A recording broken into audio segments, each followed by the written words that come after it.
Let me tell you a story that still gives me chills every time I think about it. I've been bidding on storage units for years. It's mostly junk, boxes of clothes, broken electronics, old magazines. Every now and then, I find something worth flipping on eBay, but nothing life-changing. So when I placed a low $500 bid on a dusty, barely noticed unit in a small coastal town, I wasn't expecting anything special. The unit sat behind a chain-link fence, tucked in the far corner of a forgotten facility just outside Crescent City, California. The door was red but rusted, scratched up, and dented, like it had seen years of neglect. No one else bid on it, just me and the storage facility manager. When I pulled the roll-up door open, a thick, musty smell hit me. Dust danced in the beam of my flashlight. Inside were maybe a dozen cardboard boxes, a few pieces of old office furniture, and a single green metal trunk. It looked military, heavy, matte, reinforced edges, the kind you see in war movies. Most of the boxes were filled with water-damaged paper and moldy books. Nothing of value. I almost packed it up and left. But that green trunk, it had no markings, just a metal clasp with a padlock. The lock wasn't rusted,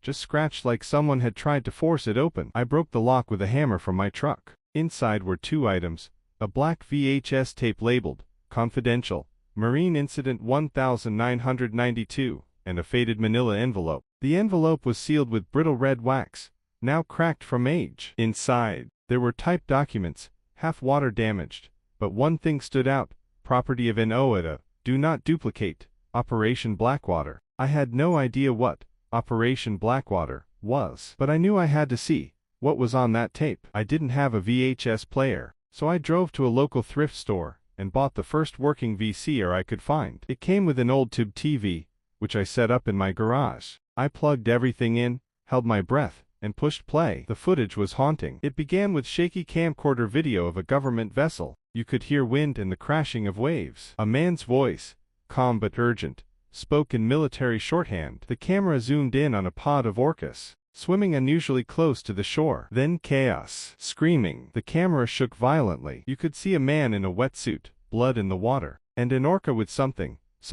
in its mouth. The tape cut in and out. Loud static. Another frame, a lifeless body, partially submerged, the orca still circling. Then a cut to black. I rewound the tape and watched it again and again. My stomach turned each time. The blood. The way the whale seemed to be acting with precision, not like an animal, like a trained predator. In the corner of one frame, I caught a glimpse of a name tag on one of the boat crew, LT Raymond Decker. I googled it. Nothing. I looked up, Operation Blackwater. Still nothing official, but I did find a few deep web forums and conspiracy threads, people talking about secret marine tests in the Pacific Northwest, involving orcas trained for combat. Some claimed it was Cold War-era stuff. Others said it was all a hoax. But I had the tape, and it felt too real to be fake. I didn't sleep that night. My garage felt colder than usual. I kept thinking about what I'd seen, the eyes of that orca, the way the camera operator kept filming, even as someone was being attacked. It was like they were documenting,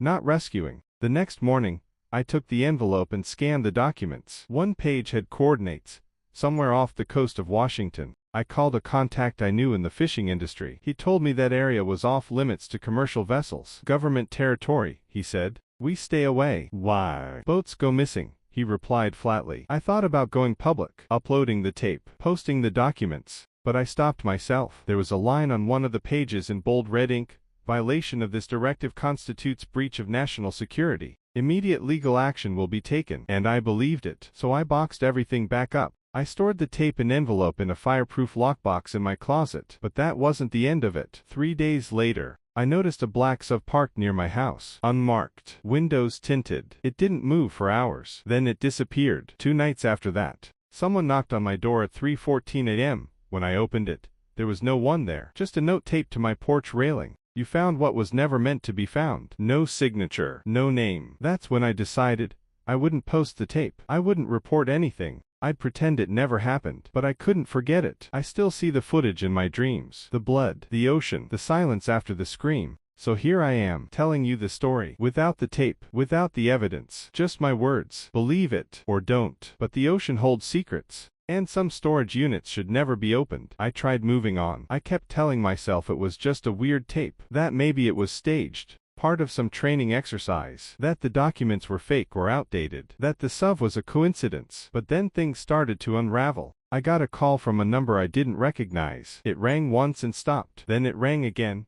Same number, this time lasting longer. I answered. Static. Then a voice. Male. Calm. Almost robotic. Mr. Carter, this is a courtesy warning. Stop digging. Then the line went dead. I hadn't told anyone my name in connection with the unit. Not in person. Not online. The storage facility didn't even ask for it beyond my credit card. That night, I went through the documents again. One of them had handwritten notes in the margin, faint, like they'd been penciled in quickly, and erased. Under a bright lamp, I could just make out the phrase, K for subject broke containment. Subject. I thought back to the orca, the way it attacked, the unusual precision. Was this some kind of experiment? And what did K4 mean? Over the next few days, my computer started acting up. Files disappeared. My browser history cleared itself. My webcam light turned on randomly. I disconnected everything. I stopped using Wi-Fi, but I wasn't fast enough. One morning, I woke up and found my garage door open. Nothing was missing, but the VHS tape was gone. The player too. No signs of forced entry. Just gone. That same day, my front door had a new note. This one was typed. We are satisfied. Let it end here. No signature. Just that. But I couldn't let it end. I went back to the storage unit facility,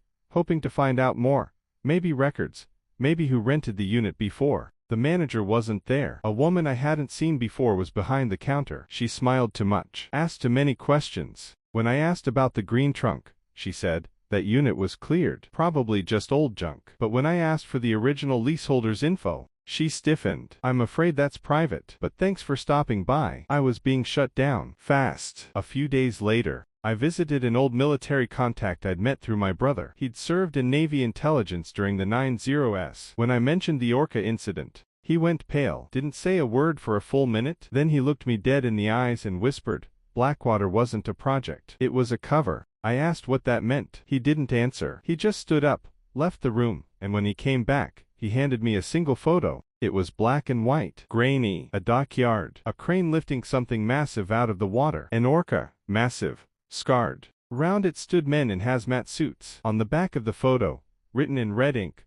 1992, decommissioned subject 3. I asked him where this was taken. You didn't see that, he said. I never saw him again. But here's the thing. Just last week, months after it all started, I got a package in the mail. No return address. Inside was a mini DV tape and a sticky note that said, if you're still curious, play this. But only once. I don't own a mini DV camcorder, but I found one online and watched the tape in a secluded motel room, far from home. The footage. More orcas, but in cages, being fed. One of them had a camera strapped to its dorsal fin. It cut to underwater shots, murky, almost distorted. Then a sudden flurry of motion. A diver. Blood. Screaming. But this time not from the victim. It sounded like a test chamber, like it was happening indoors. Then, final frame.